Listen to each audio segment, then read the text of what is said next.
그 오늘 공부는 초점을 음, 그 공화국하고 손이 잘 안 나오노. 공화국 그리고 이제 공화국을 선정하는 공화국이 뭐냐? 공화국 선정하는 기준이 뭐냐? 우리는 지금 육공화국이라고 하는데 그동안 어떤 공화국을 거쳤느냐? 그렇게 해서 대통령 중심제와 의원 내각제 그리고 뭐 이원 집정부제라는 것도 있긴 한데 일단 중요한 게 대통령제와 의원 내각제 이 두 가지를 구분해서 이해하고 앞으로 새롭게 개헌을 하게 되면 7차 7차가 아니죠. 몇 차였더라? 14차 개헌이 되고 공화국은 7공화국이 될 가능성이 많은데 그러면 이제 여러분들은 7공화국을 살게 되거나 7공화국을 선택해야 되는 상황이 올지 몰라요. 그러면 어떤 체제로 되어야 되는지 알려면 그동안 우리나라가 어떤 공화국을 거쳤는지를 아는 것이 중요할 테고 이게 공화국을 결정하는 거는 결국 국민이 결정하거든요. 국민의 3분의 2 이상의 이 동의가 있어야 개헌도 하고 그 개헌에 따른 공화국을 열 수도 있고 아니면 그 육공화국을 계속 이어갈 수도 있고 그런 상황입니다. 육공화국의 의미가 뭔지를 알아야 되겠죠. 그래서 그쪽을 좀 초점 맞춰서 하려고 합니다. 오늘은. 그래서 선생님이 어제 나눠준 자료는 요거죠. 잠깐만 화면 공유해서 같이 보겠습니다. 이 내용은 굉장히 내용이 많아서 이걸 갖고 공부하려면 또 뭐 하루 종일 많이 이거 갖고 한 학기를 보내기도 합니다. 그런데 대충 한번 살펴보고요. 다음 기회가 되면 요걸 더 꼼꼼히 보기로 합시다. 제일 어려운 말 구간이라고 했던 게 45년부터 48년까지 요 기간이 45년부터 48년 뭐 조금 더 덧붙이면 50년 한국 전쟁 일어날 때까지 요 두 개의 줄에 걸쳐져 있는 두 줄 걸쳐 있는 내용이 굉장히 복잡하고 사건들도 굉장히 많았습니다.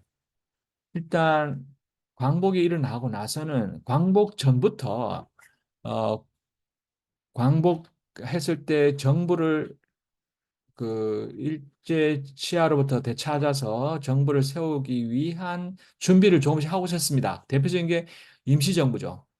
상해에 있는 여기에 이제 우리 그 책수 선배들이 여기 갔었습니다. 임시정부 여기 가서 여기 가서란다. 여기 갔었습니다. 간 김에 뭐 삼국지에 관한 공부도 같이 했었는데요. 어, 그 돌아왔을 때 건국동맹 이름은 이름을 지금 당장 기억할 수는 없지만 요 몇 가지는 좀 알아둘 필요가 있습니다. 특히 여기 있는 거. 요 건국준비 독립약속국제회의 건국준비위원회 요 세 개의 칸에 있는 거는 결국은 외워야 됩니다. 사실. 이거 외워야 되는데 이번에 외우라고 하진 않겠습니다. 중요하다는 걸 강조하려고 하는 말입니다.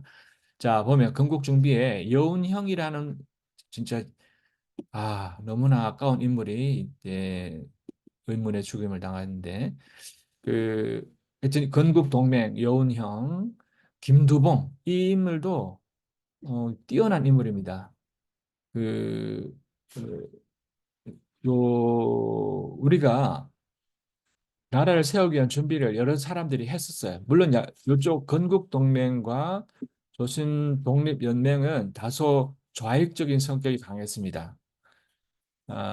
좌익과 우익이 이때 엄청나게 치열하게 싸웠는데 좌익은 그 공산주의적 사상이 정확하게는 공산주의라기보다는 평등 사상에 무척 기반을 두었어요. 평등 사상 모두 똑같이 공평하게 기회를 갖고 어, 높은 사람 낮은 사람 없이 평등하게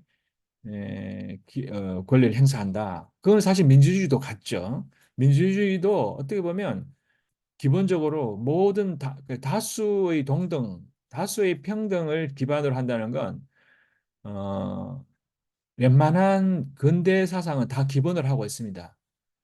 그런데 좀 더 계급적인 관점에서 보는 게 좌익이고 민족적인 관점에서 보는 게 에, 우익입니다. 통상 그렇게 봅니다. 그, 그 계급적인 관점이란 이제 그 봉건 체제라고 할 수 있는 왕, 귀족, 평민, 노예 이런 계급 구조를 없애야 한다는 게 보통 이제 사회주의 사상이라 할 수 있겠죠. 평등 사상. 민주주의 사상은 모두 다 자기에게 주어진 모두 다 똑같다. 모두 공정하게 특히 다수의한 결정을 어, 기본적으로 하고 있습니다. 다수의 결정. 그런데 음, 우리가 조선이라고 하는 500년간의 왕정을 거치고 난 뒤였기 때문에 그 당연히 이제 귀족이나 부귀족이나 양반, 평민 이런 걸 없애자 하는 세상을 가질 법한 상황이었어요. 그래서 근데 그 평등 사상이 좀 어, 더 열정을 가진 이들이 주로 이제 공산주의를 선택을 많이 했습니다. 그래서 공산주의 기본 사상이 좀 그런 게 있거든요. 어, 기본적으로는 공산주의도 어, 모두 평등한 인권을 주장하는 사상이고 공산주의 반대는 사실 민주주의는 아닙니다. 민주주의 반대말이 독재, 왕정 이런 게 민주주의의 반대고 공산주의 반대는 정확하게는 자본주의입니다. 그런데 공교롭게도 어, 자유 자본주의를 선택하는 이들이 민주주의를 표방하고 하게 되고 공산주의도 자기들이 민주주의로 합니다. 북한 정식 이름이 조선인민민주주의공화국 아닙니까? 근데 그거는 나중에 공부 다시 합시다. 민주주의와 공화정 저기 저 민주주의, 사회주의, 공산주의 이건 정치 체제에 관한 거고요. 자본주의 그리고 참 공산주의와 자본주의는 경제 체제에 관한 거고 어, 독재와 민주주의는 정치 체제에 관한 겁니다. 그래서 이거는 복잡한데, 그러니까 이쪽 사람들이 초기에는 어, 이, 그 좌익들이 좀 많았습니다. 그러나 김구 선생님은 이제 우익 분이고 우익에도 좋은 분들이 많았습니다. 우익이든 좌익이든 초기에는 다들 좋은 정신으로 시작했다고 선생님은 생각합니다. 일부 좀 뭐 과격한 사람들도 있었지만 그런데 그리고 내부에서는 건국 준비가 이루어졌고 외부에서는 여러 회의들이 있었습니다. 카이로 회의, 얄타 회의, 포츠담 회의, 또 국내에서는 미소 어, 연합해서 회의도 했었습니다. 여기서 그건 참 여기 뒤에 가서 나오는구나. 어, 저기 분정이 들어와서 요때 이제 예, 이때부터 임시정부, 임시정부란다. 미군정 시작되면서 미군정은 3년간 유엔에서 결정해서 미군과 소련이 소련은 북한으로 어, 또 남한은 미군으로 의해서 통치를 받던 참 그 자체가 슬픈 일이죠. 그 일제 일본을 점령해서 미국과 소련이 이 일본을 점령해야 되는데 어이없게도 한반도를 점령해 버렸어요. 완전히 넌센스죠. 이 또 다 참 슬픈 이야기입니다. 전범 국가인 일본을 점령해야 되는데 우리는 피해 국가인 한반도를 그들이 점령해 버렸어요. 하여튼 그 건국준비위원회가 여운형 선생 중심으로 온 인민위원회를 전국에 지부를 만들어서 준비를 다 하고 있었습니다. 나라를 세울 수 있는 준비를. 그런데 느닷없이 이제 미군인 남쪽에 소련군은 북쪽에 내려와서 에, 어, 통치를 했죠. 일제 소탕한다는 뜻으로 했지만 실은 이제 비극의 시작이었다고 봅니다. 그리고 이승만은 미국에 있다가 귀국했고 김구는 이제 상해에 있다가 귀국했죠. 중국에 있다가 귀국했죠. 이때 참 이때부터 나라가 꼬이기 시작했습니다만 안타까운 일들이 많았습니다. 모스크바 삼상회의라는 게 이제 임시정부를 수립해주고 미소 공동위를 개최하기로 해서 최대 5년간 신탁 통치, 통치를 맡긴다는 거죠. 왜? 그 조선은 당시 조선이라고 했으니까 조선 또는 대한민국은 스스로 통치할 수 있는 힘이 없다고 자기들이 판단해서 이제 맡기겠다는 거죠. 5년간. 그러니까 이제 좌익이나 우익이나 모두 다 반대했습니다. 신탁 통치 반대 운동을 거세게 하다가 나중에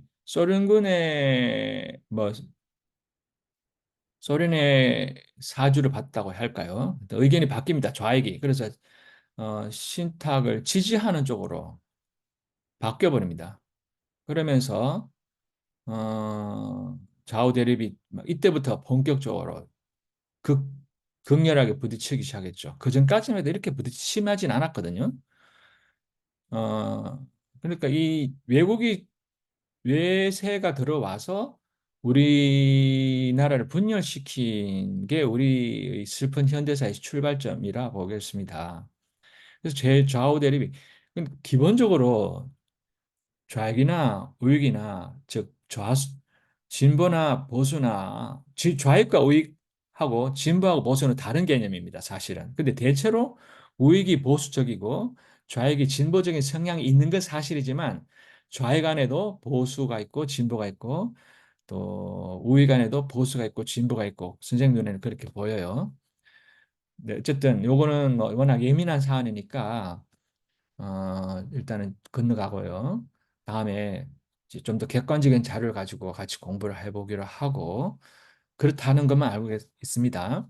그때 이제 너무 심하게 부딪혔는데 가장 큰 문제가 친일파를 어떻게 할 건가인데 대체로 우익 자체가 우익의 상당수가 또 일본과 많이 긴밀히 연결되어 있어서 어, 그러니까 이때 친일파들이 공산주의 좌익을 적대시하면서 우익에 들러붙은 거죠. 그래서 우익하고 친일파하고 막 섞이기 시작해버립니다. 애꿎은 사건이죠. 그래서 어, 그 좌익들은 이제 빨갱이가 돼버린 거죠. 그러면서 이제 막 격렬하게 부딪히게 됐습니다. 음, 결과적으로 보면 우리나라가 일단 기본적으로 좌익이 아니라 우익이 이제 국가를 형성해 와서 공산화가 되지 않은 것은 큰 다행이죠. 정말 큰 다행이죠. 그런데 에, 결과적으로는 그렇긴 한데 그 과정에서 좀 보면 과정을 들여다보면 안타까운 일들도 많았습니다. 그리고 이제 46년 1차 미소공동위원회 아까 여기 모스크바 삼상회의에서 결정한 여기서 아마 삼상이 미국, 영국, 소련일 거예요, 아마. 미국, 영국, 소련 세 개의 수상이 모여서 여러 가지 그 국제 정치에 대해서 이야기하는 중에 이제 그 대해서는 어떻게 할 거냐를 결정한 회의가 모스크바 삼상 회의죠. 이때 신탁 통치를 결정했으니까 매우 중요한 회의입니다. 그게 대해서 반대하고 찬성하고 하면서 나라가 둘로 쪼개지기 시작한 거고 그리고 이제 46년에 1차 미소 공의 공동위원회에서 입장 차이를 보이면서 결렬되고, 결렬됐다는 말은 이제 신탁 반탁, 신탁을 할 거냐 신탁 통치를 할 거냐 말 거냐. 어 그렇게 이제 대립되다가 이승만 자꾸 이러면 이승만 대통령이라고 보는데 이때는 대통령 아니었습니다. 이승만이 정읍 전북 정읍에서 남한만의 단독 수립 정부를 주장하기 시작합니다. 그래서 요 앞서는 우린 분단될 수 없다. 어, 함께 정부를 세워야 된다. 남쪽과 북쪽이 함께 한 정부를 세워야 된다. 한 나라가 되어야 된다. 한 게 이때 거의 주장이었습니다만, 도저히 계속 결렬되고 갈등이 일어나니까 이승만은 남한만이라도 단독 정부를 세우자 하고, 어, 그렇게 되는데, 주장하게 되는데, 차츰차츰 이제 받아들여지게 됩니다. 그게 엄청 반대가 있었지만. 그래서 좌우합작위원회라는 것이 만들어져서 여운형, 아까 봤죠? 이여운형. 그리고 김규식 선생은 이거 사실 이게 좌익이니 우익이니 나누는 것 자체가 여러분에게 좋은 인상을 안 줄 것 같긴 한데, 하여튼 좌쪽은 여운형, 우쪽은 김규식 선생입니다. 여운형 선생도 굉장히 위대한 인물이고 김규식 선생도 큰 역할을 한 분이죠. 어, 그래서 좌우 합작 7원칙을 내세웠고 미군정을 지원하기로 했으나 또 결렬되고 미군정 지지 철회하고 트루먼 독트린이라는 이제 냉전 독트린이 있었습니다. 트루먼이 그 지금 체제를 그 냉전 체제를 선언하게 되는 셈이죠. 냉전 미국과 소련이 이제 냉전이라면 콜드워는 실제로 전쟁 총을 쏘는 그 실제 전쟁은 아니지만 체제 경쟁에 들어가는 거죠. 국내의 좌우 대립이 일어나고 여운형이 이때 암살됩니다. 정말 격동의 세월이죠. 그리고 2차 미소공의도 또한 결렬되고 12월에 유엔으로 이관되면서 남북한 총선거를 결정하게 되나 북한은 거부를 합니다. 그리고 48년 유엔 소총회가 또 열려서 선거 가능한 지역에서 선거하기로 결정하게 되면서 이제 되자 이러다가는 나라가 진짜 그 절단 나겠다 해서 김구 선생이 이제 북한으로 올라가서 김일성과 김두봉과 회의를 합니다. 김두봉이란 인물은 잘 안 알려져 있는데 원래는 선생님 알기로는 저기 경주 쪽 사람일 거야. 이분이 한글 학자였어요. 어, 그럴 겁니다. 내가 진짜 예전에 본 거라. 김두봉이라는 분이 음, 북한의 이제 어법 생활을 바로잡은 분이죠. 남한은 일제 언어를 계속 쓰고 있었다면 북한에서는 이제 굉장히 어, 일종의 순우리말 정책을 세운 분입니다. 그래서 북한은 외래를 거의 쓰지 않는 게 김두봉 선생의 이제 영향이죠. 남한은 이제 어, 한글 그러니까 북한은 순우리말 중심으로 해서 한문도 아예 안 배워요. 안 배우는 걸 알고 있어요. 근데 남한은 이제 한글 한문 다 쓰고 일제 용어도 그대로 많이 쓰기도 하고 일제 청산이 안 됐으니까 그래서 좀 아쉬운 점이 조금 더 있죠. 남쪽은 선생님 개인적으로 이제 그 점이 좀 많이 아쉬워요.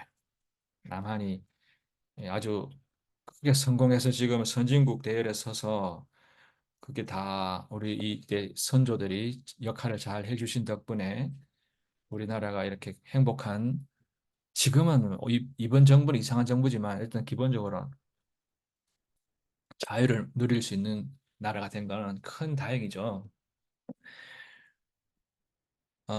그때 이제 48년 4.3 항쟁. 제주도에서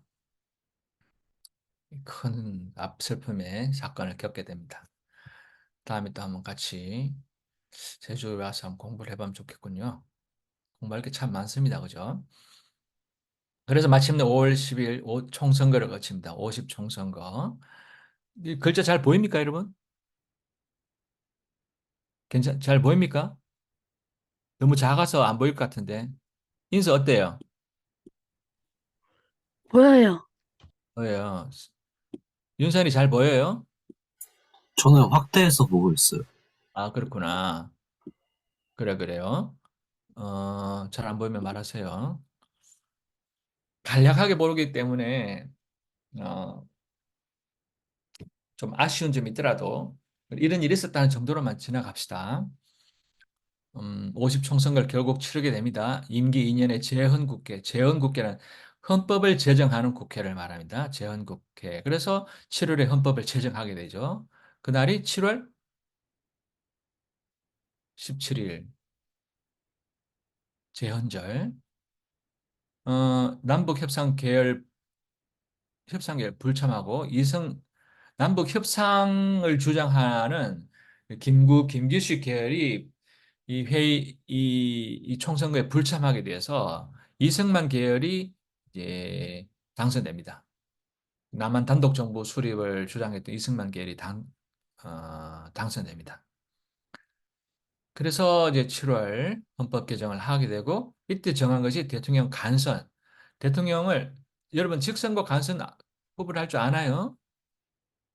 알죠? 그죠? 그 딕슨이 정도는 음, 딕슨이 국민 직접 이렇게 투표를 해가지고 음. 하는 거고. 자, 직접 수표를 해서 정하는 것이 간선이고, 직선이고, 여기 간선은 이제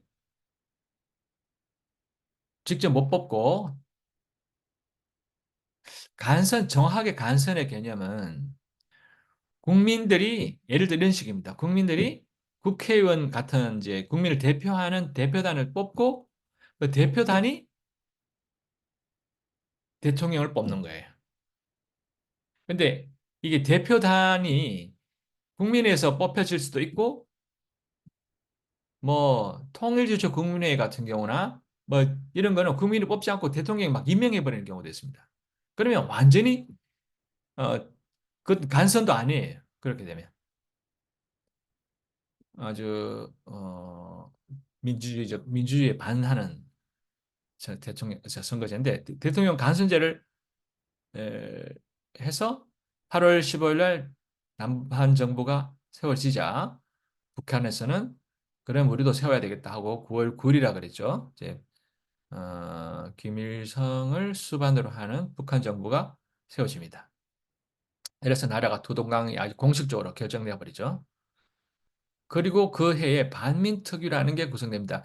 이 반민특위와 농지개혁은 매우 중요한 과제인데 그 시대 과제. 이게 뭔지 혹시 알까요?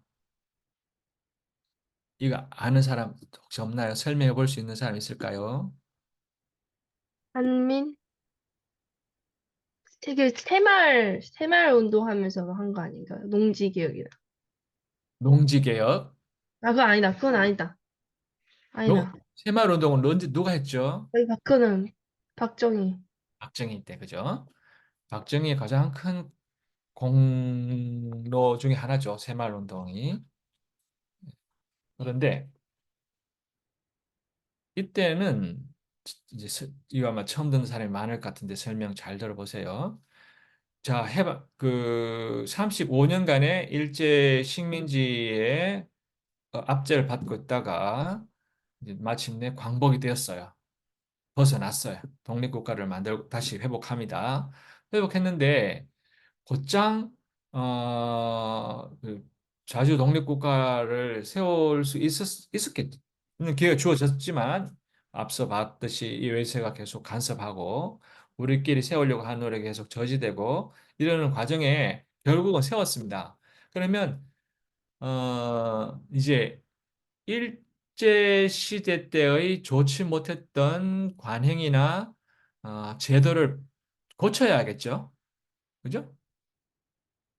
그걸 이제 청산이라고 하는데 일제 청산을 해야 되는데 1차 청산하려면 두 가지가 뭐 여러 가지 과제가 있지만 두 가지 과제가 있었습니다. 하나는 일제 부역자, 부역자란 말 압니까? 일제를 도와준 사람, 일제 통치를 도와준 자들, 민족 반역자라고 부르는.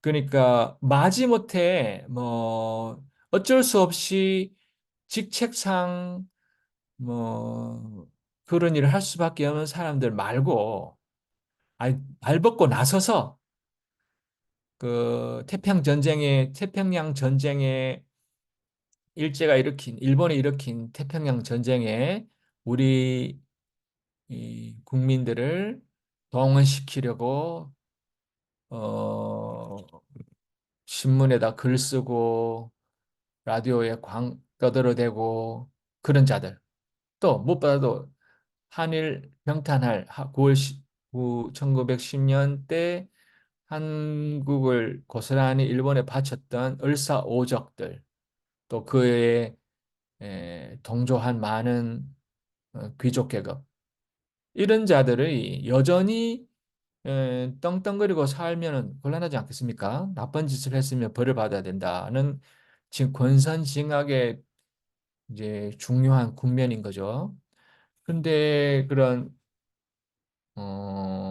또 뭐 위안부들을 동원시키는데 참 적극 나섰던 자들 또 무엇보다 순사 한 일본 순사는 한국인들을 가두고 고문하고 하는 것을 뭐 그들의 그뭐 임무로 그냥 봐줄 수 있다지만 봐줘서도 안 되지만 고문하면 안 되지만 한국 놈들이 조선 놈들이 벌써 이런 말이 나오네. 하여튼 한국인이 음, 일본 편에 들어서 시키지도 않은 악랄한 짓을 한 자들 등등이 있겠죠.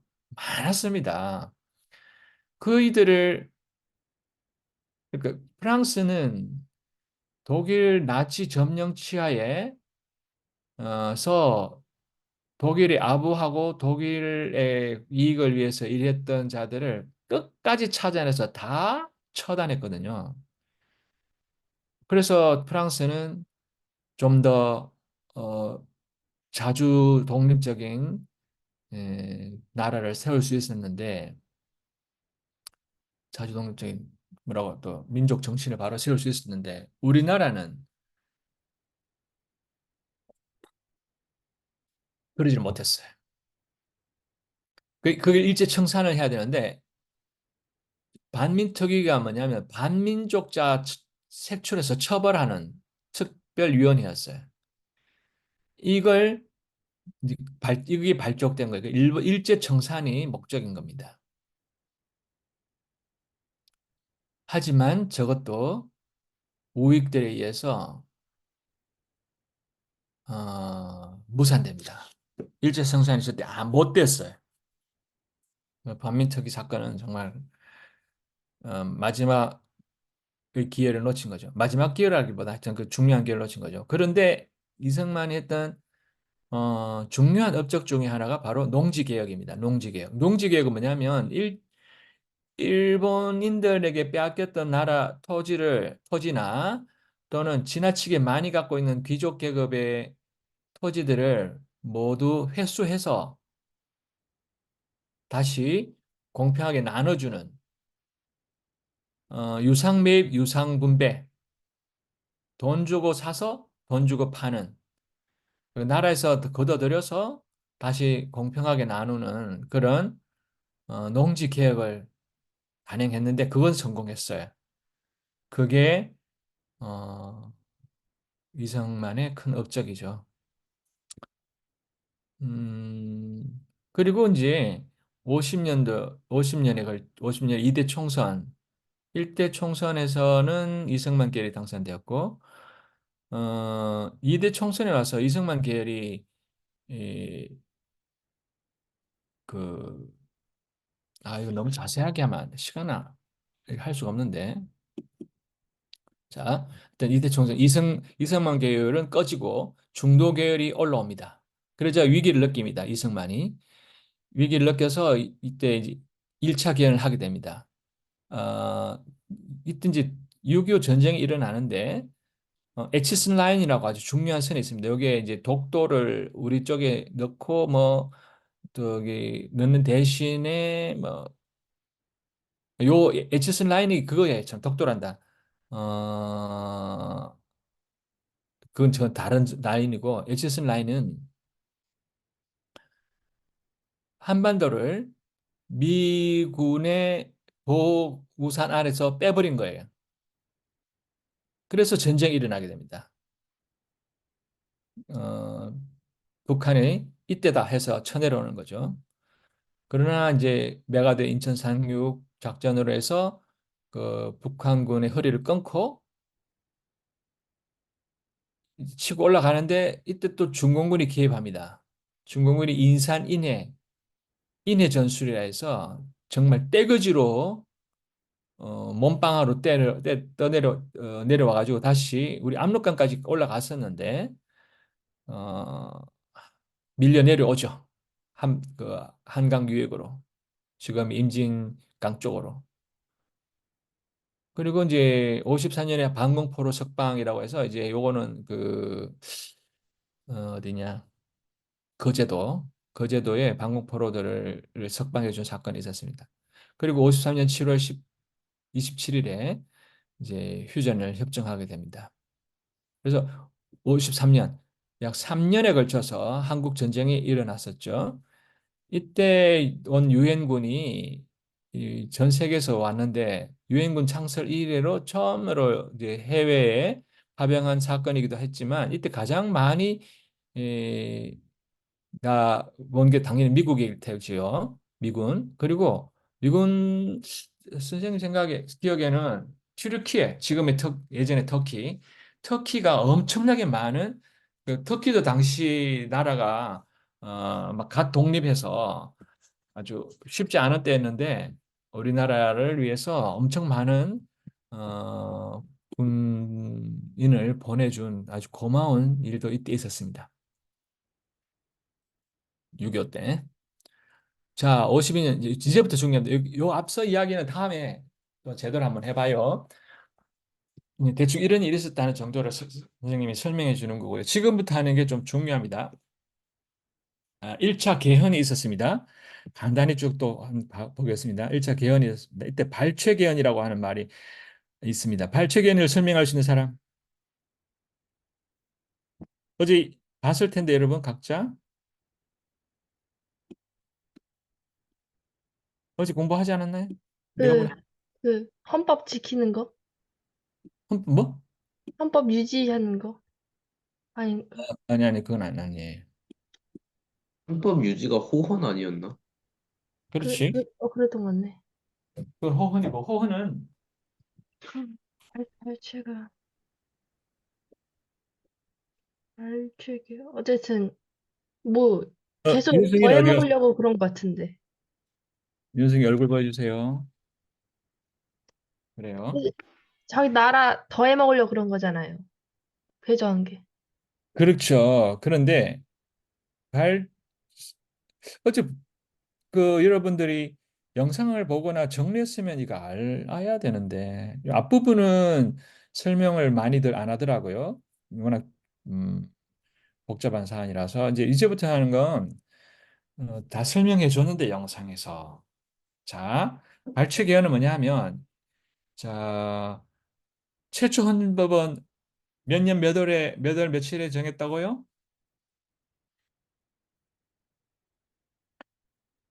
헌법 제정일, 제헌절, 시작일. 잠깐만. 내가 선생님도 요즘은 영 뭐 시원찮아요. 7월? 응? 무슨 뭐 이래?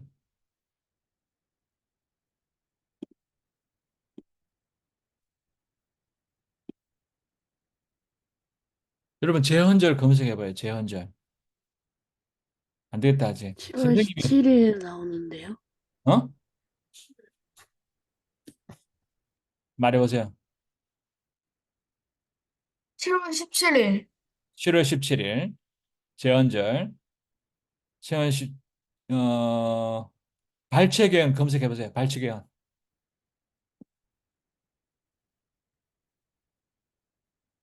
뭐죠? 누가 말해볼 수 있나요? 건호 말해보세요.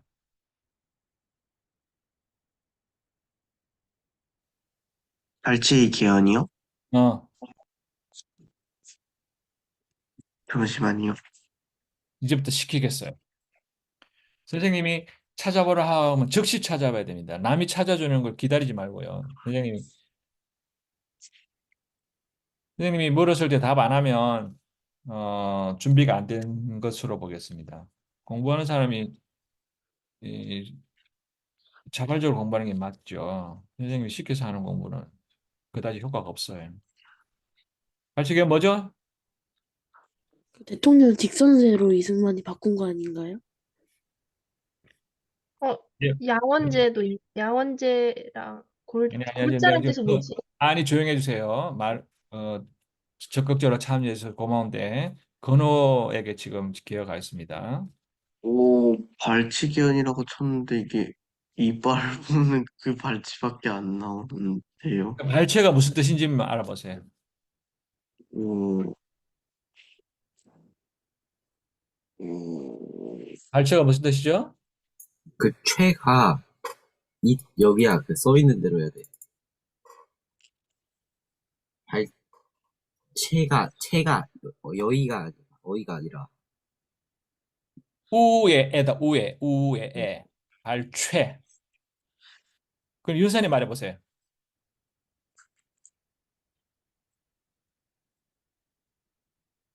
그러니까 대통령 간선제가 직선제로 바뀐 거 아니에요? 발췌 개헌의 내용은 그러한데 왜 발췌 개헌을 하게 했을까요? 발췌 개헌이란 말은 개헌은 개헌이지 왜 발췌 개헌이란 말을 썼냐는 거죠.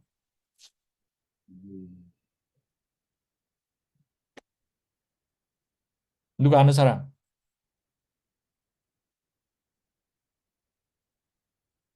발췌는 뽑아내다라는 뜻이래요. 맞습니다. 그게 뽑아내야 돼. 발췌한다. 발췌한다. 이렇게 발췌거든요. 그러면 왜 발췌 개헌이라고 했을까 이 말이죠. 아그 어, 헌법을 건드리는 내정 간섭을 하는 사람이 있어서 에? 건호는 어떻게 찾아봤어? 찾아보는 중입니까? 찾았어요. 음, 무슨 뜻이래요?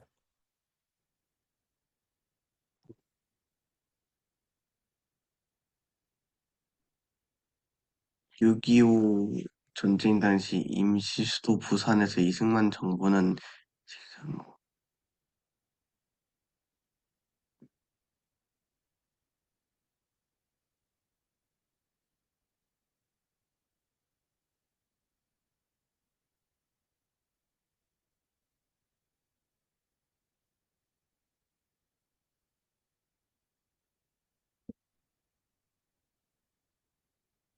뭐라고 적혀 있긴 한데 무슨 뜻인지를 잘 모르겠어요. 그래요. 알겠습니다. 선생님 그러면 간단히 정리해 줄게요. 1차, 1차란다. 개헌이란 재헌 헌법이 제정되었습니다. 거기는 대통령 간선제를 기반으로 하고 두 번 할 수 있다까지 되었어요. 그죠? 그게 개헌 당시에 대통령제였거든. 그런데 60이 발췌개헌 그 1차 개헌할 때 52년도는 한국 전쟁 중이었어요. 그러니까 이제 5년 중임이니까 48년에서 5년은 52년이잖아요. 그죠? 맞습니까? 여기 아무래도 보고 설명해 줘. 그러니까 그림을 보는 거하고 안 보는 거 다르니까. 다시 보여줄게요. 화면, 어? 화면 공유가 안 돼 있었나? 뭘 공유하고 있었나 내가 지금. 이거 표 공유하고 있었어요. 그랬구나. 공유 중지하고 어제 보던 그걸 보겠습니다. 보입니까? 공유 화면에 이게 그걸 없앨 것 같은데 그 배경을 그러네. 공유를 틀만 보여요.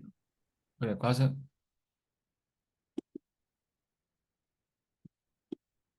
됐죠? 잘 봐요. 보입니까 근데? 작게 보입니까? 크게 보일까?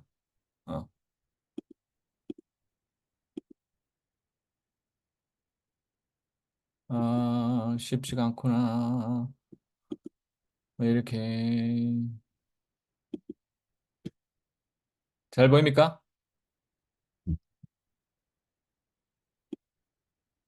왜 이렇게 글자가 깨져 보이나? 심하게 깨져 보이네.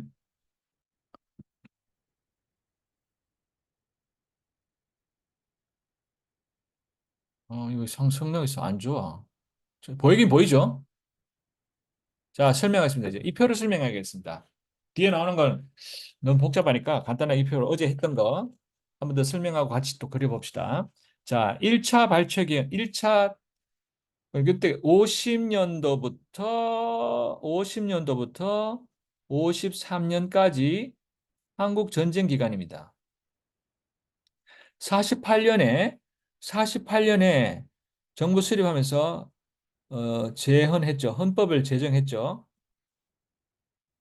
제안했는데 이때 대통령 중심제를 하는데 어, 5년 임기에 간선이었어요.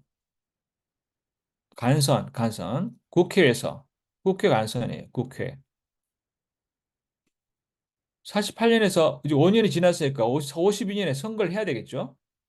선거를 해야 되는데 이때 국회가 어, 이 좌우로 나뉘어서 아주 시끄러웠을 때인데 요때는 이승만 정부가 나름대로 인기가 있었거든요. 이승만 인기가 있었는데 이 기간 동안에 이제 그 저기 뭐지 일제청산이 잘 안 되고 일제청산이 시원찮고 지지부진하고 심지어는 안 될 뿐만 아니라 일제 부역자들을 막 그 관료로 등용한 거죠.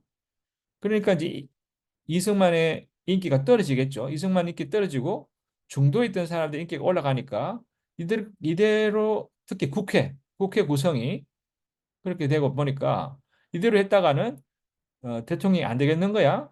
그래서 이때 그나마 네, 정치인들에 비해서 국민들에게는 이승만 인기가 있었으니까 또 전쟁 기간이니까 더군다나 국민들의 그 호응을 등에 업고 이제 개헌을 한 거죠. 개헌할 때 헌법을 다 바꾼 게 아니고 요 부분만 국회에서 간선한다를 국민이 직선한다는 요 부분만 발췌해서 개헌을 한 거예요. 요 부분만 딱 가려 뽑아가지고 다른 걸 바꾼 게 아니라 요것만 딱 바꾼 거예요.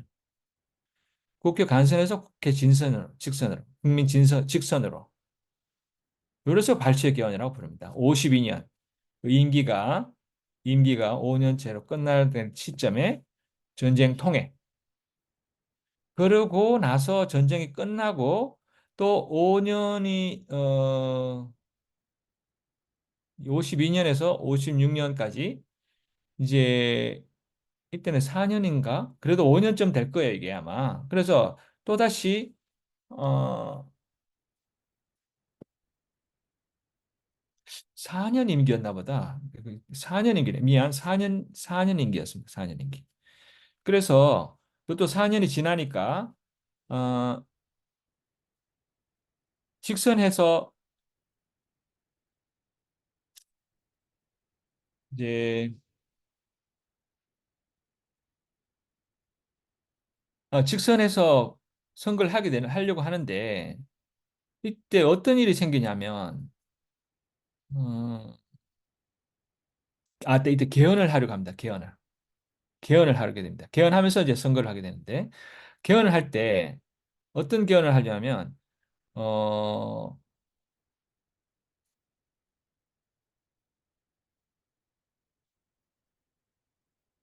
이 세 번째 두 번까지밖에 못 하는데 중임까지 밖에 못 하는데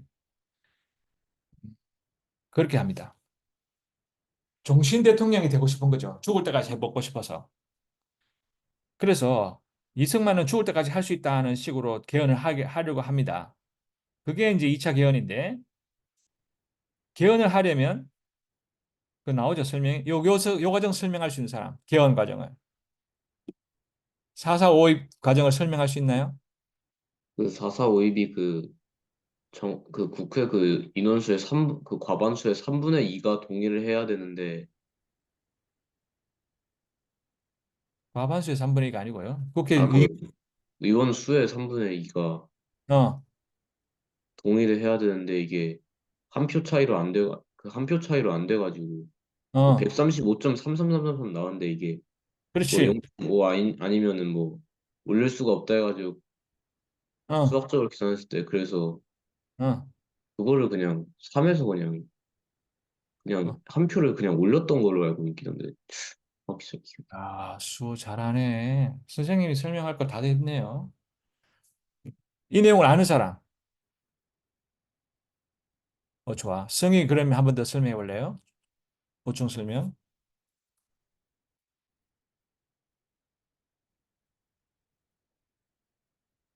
그러니까 이게 원래 이승만 대통령이 어, 이 개헌을 하려면은 다른 국회의원들 모든 인원의 3분의 1이 다 동의를 해야 되는데, 3분의 2.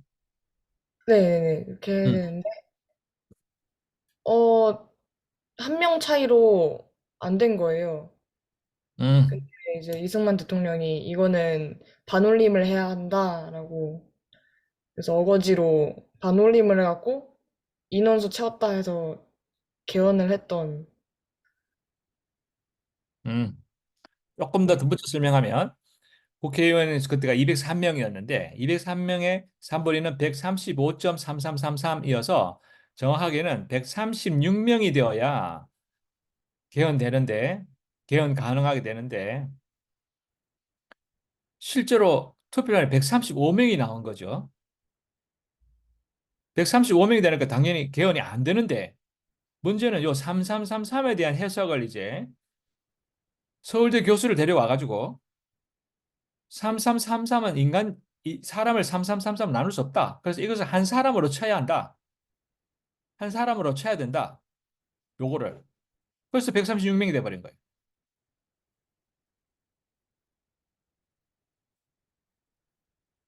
그래서 4452이라고 해서 2, 3, 4, 5. 요거는 외우기 쉽죠. 2, 3, 4, 5. 몇 년도에? 2, 3, 4, 5, 6년도에. 2, 3, 4, 2차 개헌은 삼성 개헌인데 4452이라고 하는 치졸한 방법을 썼던 것으로 그게 바로 56년도다.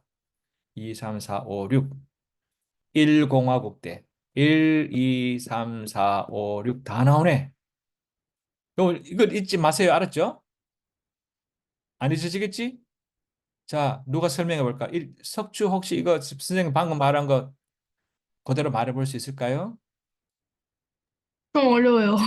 어려워요. 그럼 누가 해볼까요? 수연이 해볼 수 있을까요? 어, 어, 반올림. 요것만 해봐. 선생님 말하는 거. 그러니까 요 반올림 한 거는 이제 알겠죠? 그래서 1공화국 때 2차 개헌이 있었는데 2차 개헌을 삼선 개헌이라고 하는데 445입이라는 비정상적인 방법으로 56년에 이루어진 개헌이다. 숫자 중심으로 누가 설명해 볼 수 있을까요? 인수해 볼 수 있을까요?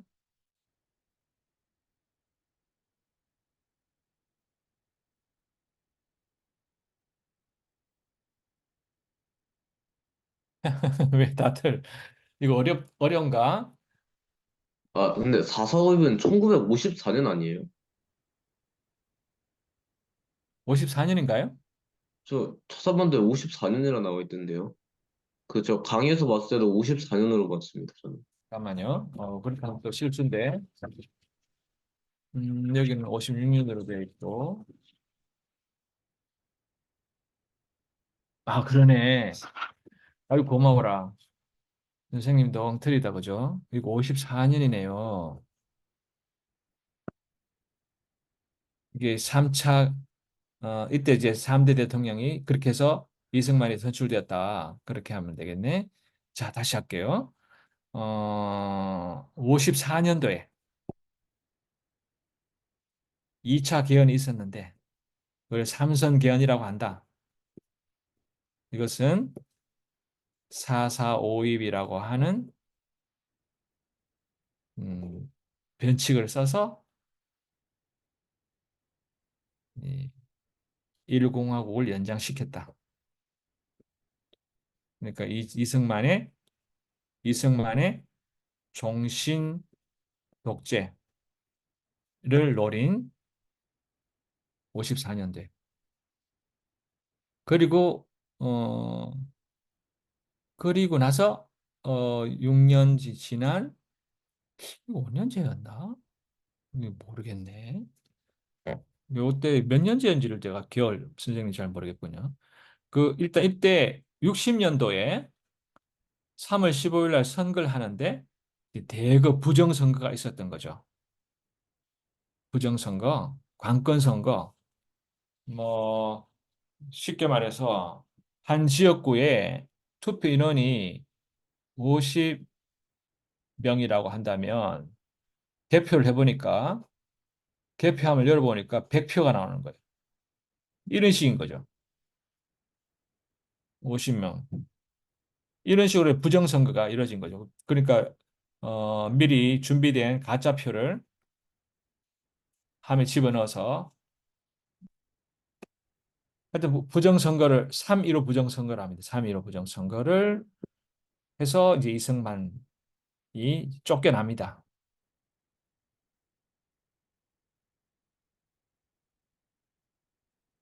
어, 그리고 나서 3차 개헌이 이루어집니다. 대통령제가 문제가 많다, 독재로 갈 위험이 많다 해서 의원 내각제가 됩니다. 의원 내각제가 뭐죠?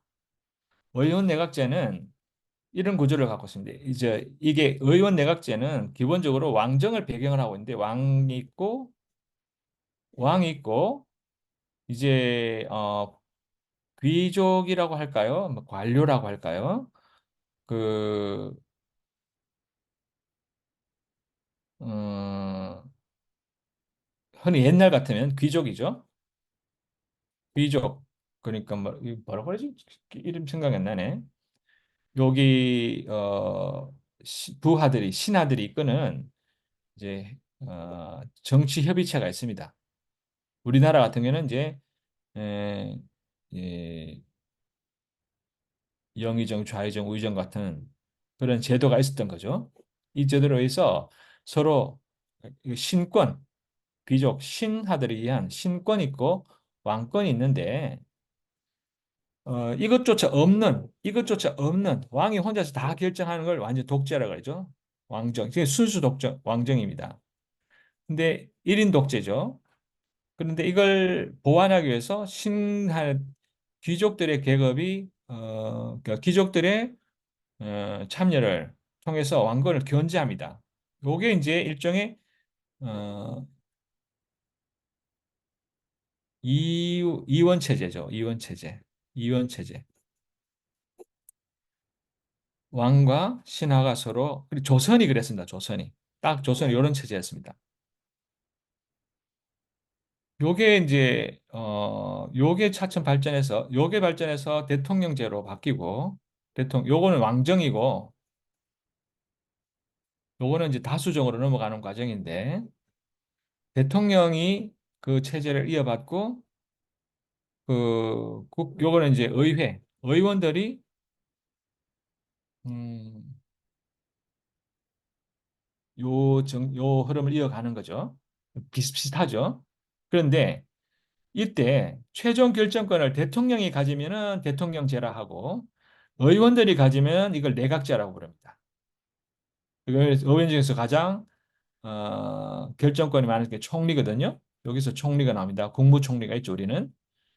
그러니까 우리나라는 이 두 체제가 다 있습니다만 그래도 대통령 권한이 훨씬 강해서 대통령 중심제입니다. 근데 대통령 권한을 어 여기 대통령 지금 현재 행정, 국방, 외교 전체 다를 책임지는 행정 수반이 되지만 요 권한을 다 넘기고 행정, 국방 이런 걸 다 총리에게 넘기고 외교만 외교만 맡는 경우를 외교만 대통령이 하고 다른 건 다 총리에게 넘기는 것이 바로 내각 책임제입니다. 그래서 이 대통령은 그냥 이름만 대통령이에요. 이름만 대통령. 이렇게 하는 데가 독일이나 어, 독일이 그렇죠. 그런 나라가 많이 있습니다. 우리나라는 실질적 대통령제고요. 내각 책임제는 의원이 의회에서 결정하는데 내각 책임제도 이 의회도 지금 우리나라는 그 단원제죠. 단원제란 말은 단원제를 말을 하려면 양원제를 알아야 되는데 양원제가 대표적인 나라가 영국인데 양원제는 미국도 그렇고요. 하원이 있고 상원이 있습니다. 통상 하원은 국민이 직접 선출하고요. 요게 영국이죠. 국민이 선출합니다. 쓰시고 있는 게 안 보여요.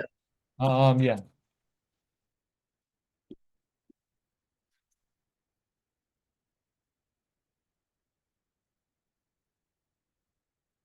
국민이 선출하는 것이 하원입니다.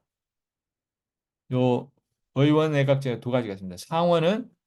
이제 상원은 국민이 선출하는 경우도 있고 그걸 미국이고 또 귀족 이게 영국이 그렇습니다. 영국에서는 귀족이 맞습니다.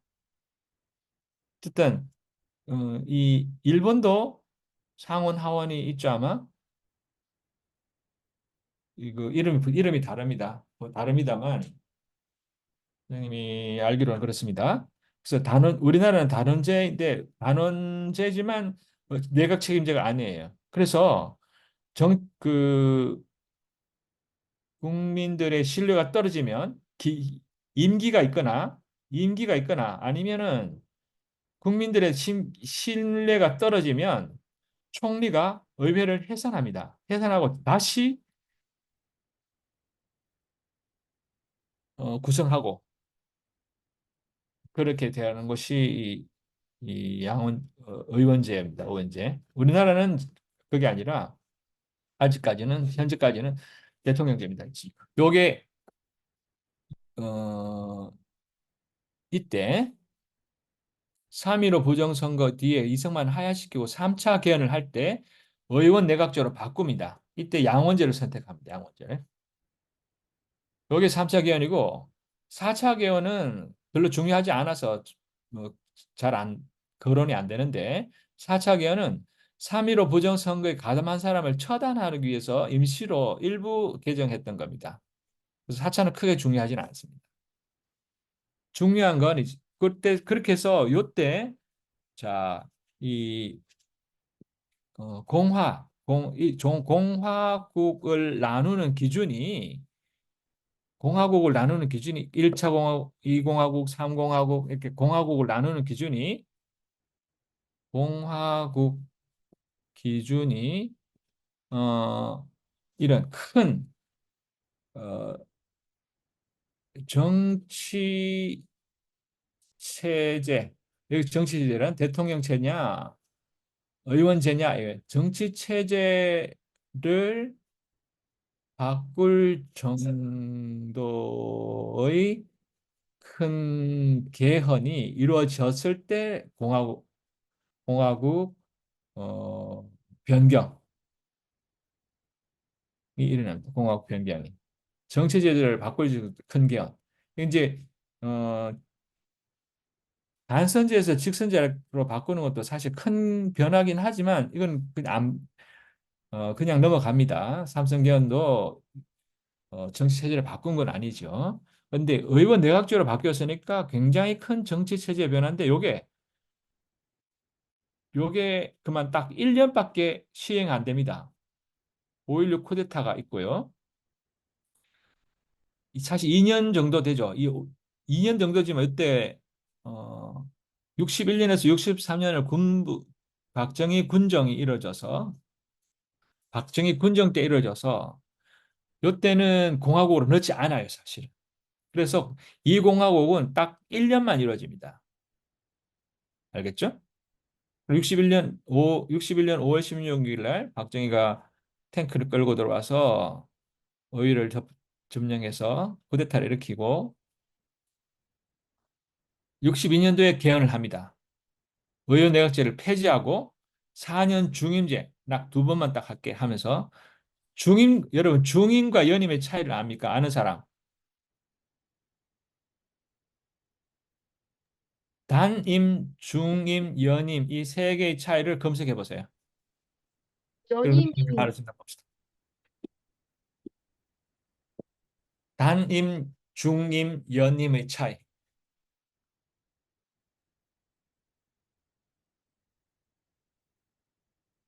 누구에게 물어볼까? 단임, 중임, 연임의 차이. 준비된 사람 손 들어보세요.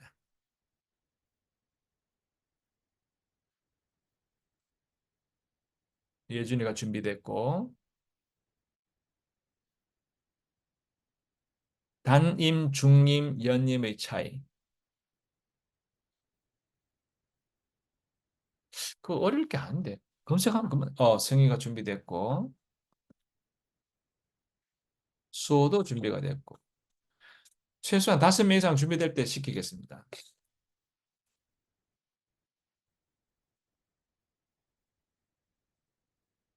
수연이 준비됐고.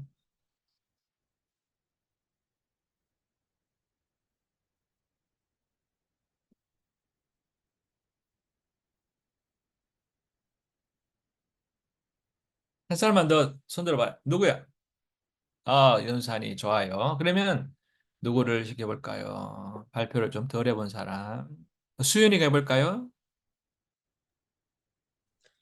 연임은 원래 정해진 임기를 다 마친 뒤에 다시 계속해서 그 임기의 직책에 임명되는 것을 말한다고 하고, 음, 중임은 임기가 끝나거나 임기 중에 개편이 있을 때 거듭 그 자리에 임용하는 것을 말한다고 하고, 음, 단임은 원래 정해진 임기를 다 마친 뒤에 다시 그 직위에 임용되지 않는 것을 말한다고 합니다. 담임은 한 번 하고 끝난다는 말이겠고, 중임과 연임은 계속 한다는 말 같은데, 차이가 있지 않을까요? 중임은 일정 기간을 지난 뒤에 다시 선거를 해가지고 하는 거고, 어, 연임은 계속 기간 마치고 계속 연이어서 하는 거고. 예. 여러분 검색을 뭘 했는지 모르겠지만, 틀린 해석도 아니고, 딱 맞는 해석도 아닌 그런 걸 검색을 다들 했군요.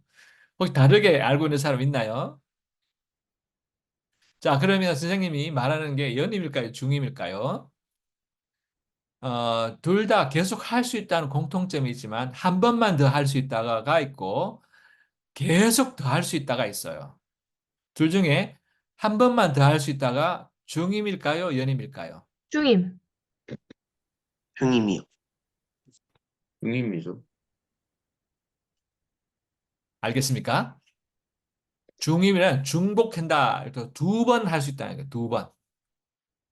두 번을 더 할 수 있다. 근데 무조건 두 번 아니고 한 번 해보고 투표를 하거나 신임을 묻는 과정을 거쳐서 이 사람 계속 할까요? 좋습니다. 계속 합시다 하면 한 번만은 더 해볼 수 있다는 게 중임입니다. 근데 연임은 한 번만 더 하는 게 아니라 또 묻는 거야. 또 묻고 또 묻고 또 묻고 또 물어서 계속 할 수 있는 거죠. 그게 중임입니다. 어, 자, 이제 그게 62년도에 미 박정희에서 5차 개헌을 이루어지면서 내각제를 폐지하고 4년 중임제, 4년을 두 번 해볼 수 있다 해서 63년부터 이제 5대 대통령이 됩니다. 그 선거에 나가서 그 어, 그리고 5년 뒤에 4년 뒤죠. 4년 뒤에 67년도에 또 선거를 할 때 이때 선거할 때 어, 아마 윤보선일걸? 윤보선인가 나와서 표차가 크게 안 나면서 위태위태하자 또 68년에 6차 개헌을 합니다. 나 한 번 더 할래. 원래 끝나야 되는데 한 번 더 할래 해서 삼선 개헌을 시도해서 날치기 통과시킵니다. 그게 6차 개헌이고 예. 그래서 5년, 4년쯤 되니까 72년도겠죠? 아, 나 또 더 해보고 싶은 거야. 평생 하고 싶은 거야. 이게 이제 독재자들. 우리나라의 독재자는 이승만과 박정희 둘이가 독재자가 된 게 임기 끝나도 계속 해먹으려고 하는 그게 이제 원인이 된 거죠. 근데 72년도의 헌법 개정은 그러니까 요때 7.4 공동성명이라는 게 71년도에 했을 거예요, 아마. 7.4 공동성명이 뭔지 압니까? 그 남북 7차 공동 그 성명 그거 말씀하시는 건가요? 맞습니다. 이때 자주 평화 민족 자결인가? 민족 뭐더라? 어, 민족이라는 요 세 가지 주제로 요거를 중심으로 통일하자, 통일을 약속하는 남북 공동성명을 냅니다. 그래서 그 이제 박정희가 통일될 때까지 내가 할게 하는 아주 기발한 발상을 합니다. 그래서 유신헌법을 제정합니다. 이때도 7차 개헌을 해서 대통령 간선제로 만들어 버립니다. 직선제 하면 위험하니까. 이때 맞아. 이때 이제 박정희하고 김대중하고 붙었던 것 같다. 그래, 나도 지금 기억이 안, 원래 어릴 때 일이어서 정하지 않네요. 대통령 간선제니까 이제 정치 체제가 바뀌죠. 그래서 40으로 바뀝니다. 40하고. 30하고는 그러면 무슨 체제죠? 대통령 무슨 제? 직선제. 이거는 간선제. 알겠습니까? 아이고, 아이고, 아이고, 가렸네.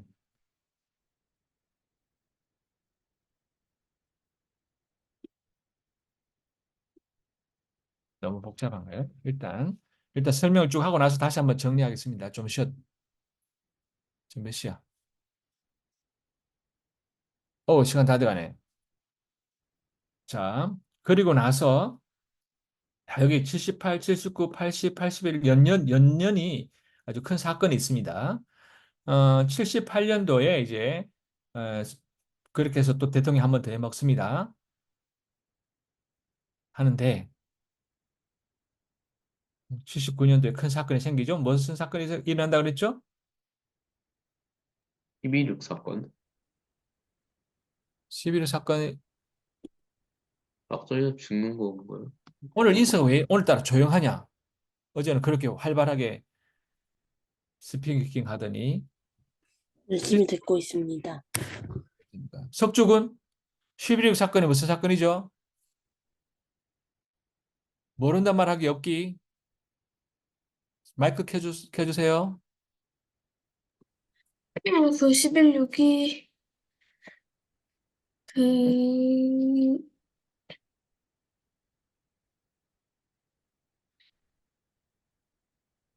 아이, 몇 번을 말했는데. 박정희 사망? 그렇죠. 박정희 대통령이 누구에게? 그까지 알면 더 좋은데. 그거는 생각해. 김예준이. 경호실장 김재규. 그렇죠. 이것도 복잡한 사건이었습니다. 어마어마한 사건이었습니다. 그리고 나서 12.12는 무슨 사건인지 누가 말해볼까? 12.12가 무슨 사건인지 인서 이번에 말해보시지. 나요? 어? 그 이제 전두환이 그 당시 계엄사령관 이름이 누구인지 기억이 안 나는데 그래서 걔가 이제 박정희 사망 사건과 관련이 있다는 면목으로 그냥 대통령 허락 없이 체포해버리고 누구를? 이제 군대를 저 북쪽에 있는 애들을 군대를 빼와가지고 이렇게 이제 군 수뇌부로 쳐들어와가지고 이제 군 수뇌부를 장악하는 군사 반란이었습니다. 맞습니다. 그것을 최근에 영화화했죠. 그 영화 이름이 서울의 봄. 여러분 서울의 봄 본 사람 많이 봤네요. 그래요. 건호하고 승희는 못 봤구나. 이 영화는 우리 같이 안 봤나? 같이 근데 봤죠? 같이 봤는데요. 저번에 슬리 누나가 없었던 것 같은데. 동희 선생님하고 같이 봤죠, 여러분들이. 선생님은 이미 한 봐가지고. 네, 저 선생님이랑 네. 같이 봤어요. 고개 1대1입니다, 다. 자, 군사 반란 일어났고 그 이듬해에 본격적으로 쿠데타를 일으켜서 정권을 찬탈합니다. 이때 예, 쿠데타 일으키고 5.18 때 5.18이 뭔지 누가 말해볼까요? 이거는 말할 수 있겠지. 윤산 5.18이 뭐죠? 그 군사 독재에 반대하기 위해서 광주에서 민주화 운동한 거 아닌가요? 그렇죠. 우리가 절대로 잊으면 안 되는 날이 있다면 그 중에 하나가 5.18입니다. 여러분은 이제 4.16 세월호 사건을 더 많이 기억하겠죠. 여러분 당 태어났을 때 여러분의 시절에 겪은 일이니까요. 그것하고는 뭐 그것도 큰 사건이지만 정말 큰 비극이 5.18 광주에서 있었습니다. 광주 민주화 운동, 광주 민주화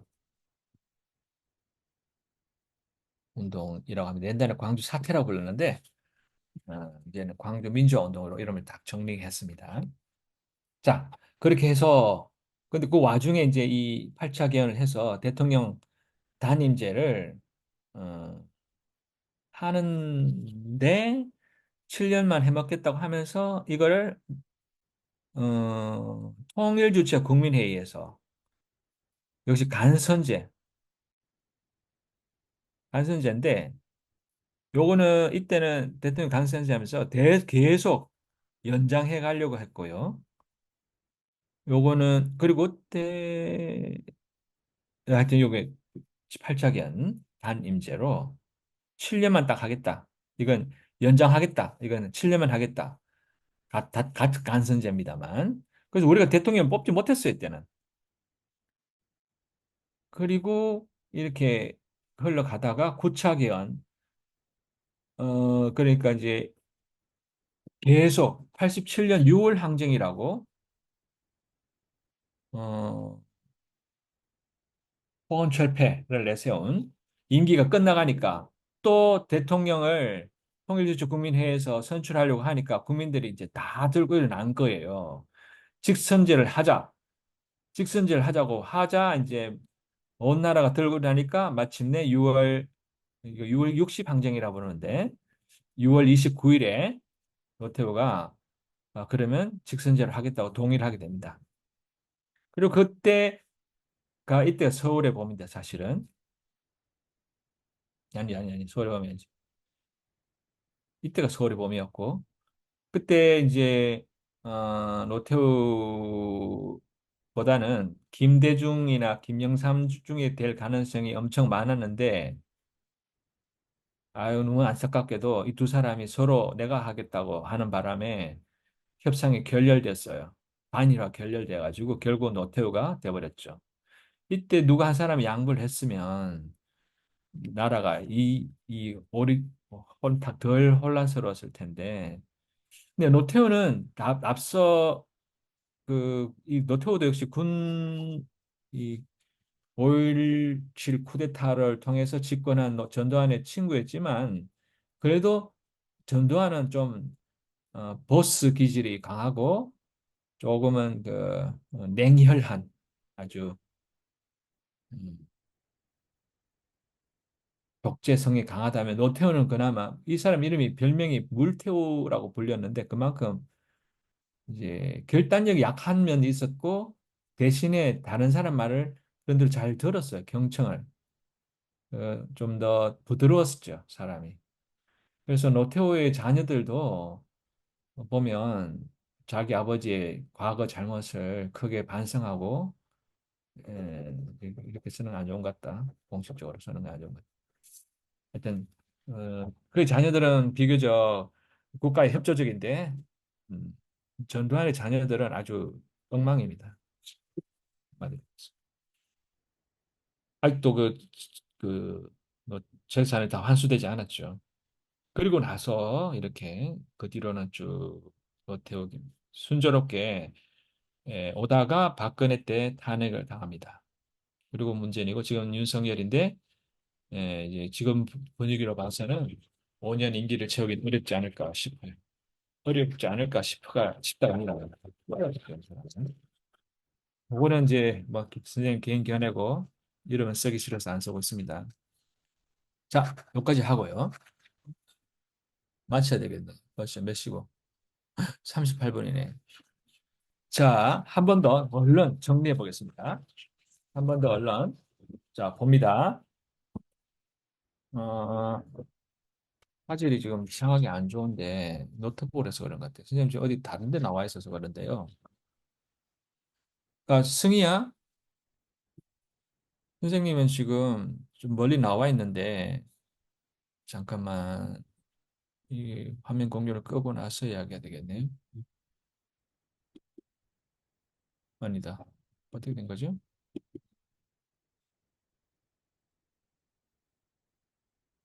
어.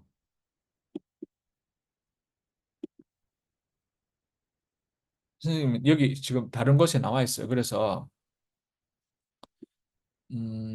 50분까지 하고 선생님은 나가고 호스트를 승희에게 넘겨줄게요. 그러면 지금 넘겨줄게. 승희가 12시 반까지 하고 끄지 말고 그냥 두세요. 뒀다가 영어 선생님 수업하시고 나면 그때 꺼주세요. 알았죠? 네. 그러면 다시 보겠습니다. 얼른 정리해 봅시다. 시간 얼마 안 남았네요. 어, 자, 최대한 기억을 떠올려 봅시다. 음, 이걸 내가 자꾸 위에 거치고 있죠. 45년에 해방, 48년에 그리고 여기 몇 년? 48년. 이렇게 딱 선을 하면 40년간의 일입니다. 여기서 48년 이제 음, 1공화국, 즉 이승만이라고 쓰고요. 1공화국. 1공화국은 이승만은 몇 대까지 합니까? 1대에서 3대 3대까지. 그게 몇 년에 4.19 혁명이 일어나죠? 60년이에요. 60년. 요게 이제 1공화국입니다. 요 공화국 중심으로 이해를 합시다, 우리는. 그리고 61년에 무슨 일이 일어나죠? 여기다 써야 되네. 61년에 아, 그 하야, 이승만 하야. 하야는 60년대 일어나죠. 어, 인류 쿠데타. 쿠데타가 일어나죠. 쿠데타. 쿠데타가 일어나고 62년? 근데 63년이죠. 63년. 63년. 60년에서 61년까지가 무슨 공화국? 누구 제2공. 공화. 대통령이 누구죠? 윤보선. 윤보선. 국무때 장면이 커. 그렇죠. 총리는 장면. 그래서 장면 정부라고 합니다. 윤보선 정부라고도 하고 장면 정부가 더 맞습니다. 사실은. 요게 이제 이공화국 딱 1년만 이뤄진다 그랬죠. 물론 여기 이제 54년에 있었던 게 무슨 52년에 있었던 게 일단 공화국부터 먼저 설명합시다. 공화국. 그리고 요때까지를 쿠데타가 일어나서 요 2년간을 무슨 뭐라고 부른답니까? 공화국이 아니죠, 이 공화국이. 박정희 군정입니다. 그렇죠. 박정희 군정, 박군정. 요때는 미군정? 미군정. 그때가 제일 중요하다. 그렇죠. 그러면 이제 박정희에 대해서 몇 년까지 유신 몇 년까지죠? 아, 유신헌법이? 그, 응? 아니, 유신헌법이 윤신 개정 헌법 개정한 게 몇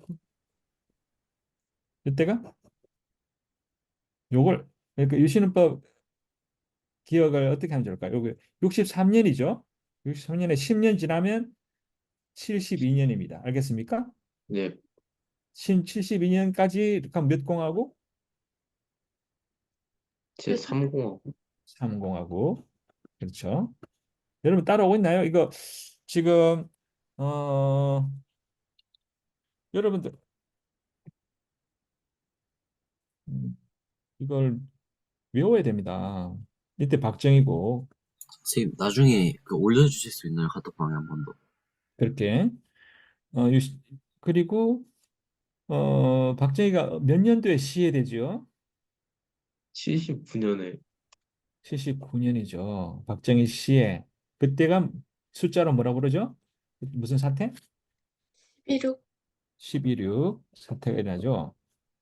그리고 79년 80년도에 그때 12.12가 있고 12.12가 있고 그리고 쿠데타가 5.17 쿠데타가 있고 5.18 광주 어 민주화운동이 민주 나죠. 그래서 81년에는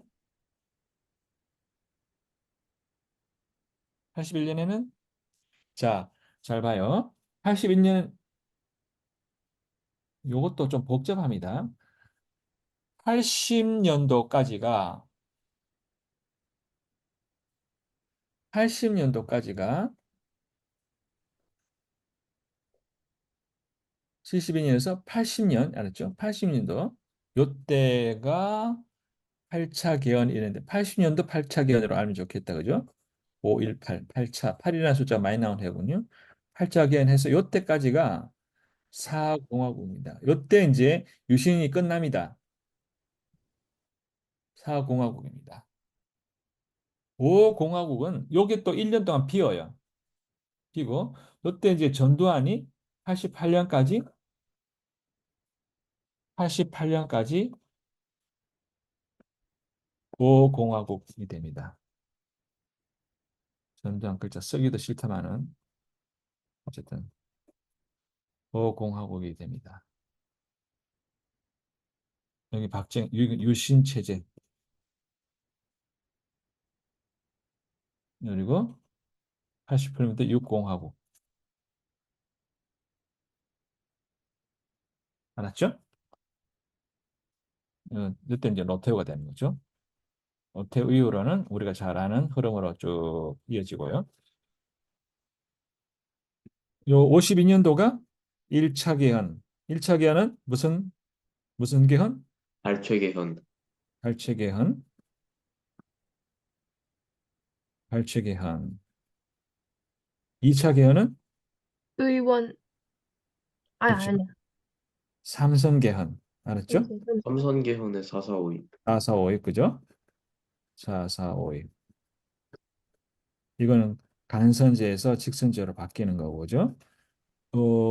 요때 3차 개헌이 의원 내각제. 음, 요때 3차 개헌은 의원 내각제. 의원 내각제. 의원 내각제. 양원제. 내각제가 이루어지고 양원제가 이루어지고 그리고 63년도에는 다시 유신. 유신엄, 유신. 62년도에 이게 몇 차 개헌이죠? 62년도에 5차. 5차. 5차. 요건 3차. 4차는 뭐라고 그랬죠? 군정. 4차는 그거죠. 아니, 3.15 부정선거 가담자 처단. 네. 처단. 3.15 부정선거 가담자 처단. 1차, 2차, 3차, 4차, 5차. 그리고 64년, 그래 5차 개헌에 의해서 이렇게 여기는 대통령 단임제, 대통령제로 바뀝니다. 그러면서 대통령 직선제 예로 돼서 선거에 나가서 박정희 혼나고 나서 이제 여기서 68년에 68년에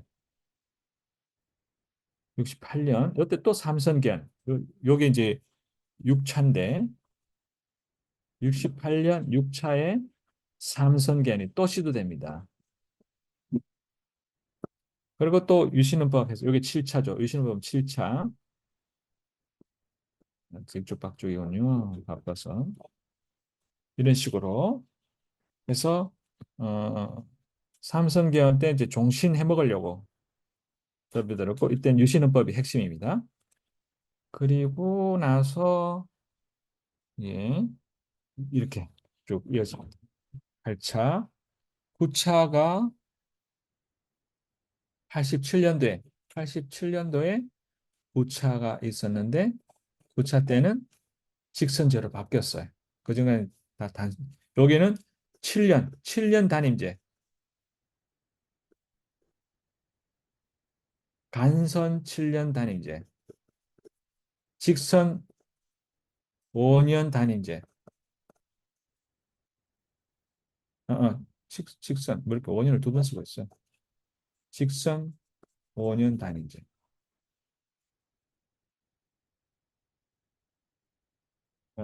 좀 깨끗하게 쓰려고 했는데 또 엉망이 됐네. 마음이 급해서. 네, 요거 지금 이제 공화국 구분, 대통령 순서, 그리고 개헌 과정을 아는 것을 이번에 중요한 공부이고 공부로 보겠습니다. 그렇게 해서 지금 이제 드디어 내일 21대, 22대 총선이 22대 총선을 앞두고 있죠. 내일 4월 10일 여기서 이제 개헌이 있을까? 앞으로 개헌을 하게 될까? 개헌하게 되면 10차 개헌이 되겠죠. 그죠? 10차 개헌이 있을까? 있다면 어떻게 바뀔까? 지금 가능성은 중임제 가능성이 있어요. 대통령 중임제. 일부 내각제를 주장하는 사람들도 나올 거라고 봅니다. 내각제는 좀 더 정치가 안정되어요. 대통령제는 확 바뀌어요. 그 단점이 있어요. 근데 우리 국민들은 은근히 직선제를 좋아합니다. 직접 결정하고 싶어 하는 거죠. 그런 이제 일장일단이 있는데요. 직선제 이제 4년 중임제로 갈 건지, 4년 중임제가 될 건지, 내각 책임제가 될 건지, 인데 여러분들도 이 점을 이런 흐름 속에서 이번 총선을 보게 되면 분명히 개헌할 가능성이 많거든요. 그러면 이렇게 바뀌면 7공화국이 될 가능성이 많아요. 그래서 뉴스에서 7공화국 개헌, 뭐 중임제, 내각 책임제 이런 말 나오면 이제 이해하겠죠. 그게 중요한 겁니다. 이번 공부는 사실 그것 때문에 현대사를 보려고 했고요. 여러분들이 이제 이 나라를 이끌어 갈 때 그때는 어떤 체제가 더 여러분들 우리나라를 위해서 좋은 건지 우리나라를 위해서 좋아야 됩니다. 일본을 위해서 좋거나 뭐 소수 집단을 어디 갔지? 권력자를 위해서 좋은 거는 의미가 없어요. 절대로 의미가 없어요. 국민을 위하고 우리나라를 위한 좋은 체제를 찾아가는 것이 이 선거의 의미입니다. 맞죠? 그렇죠. 여기까지 하겠습니다.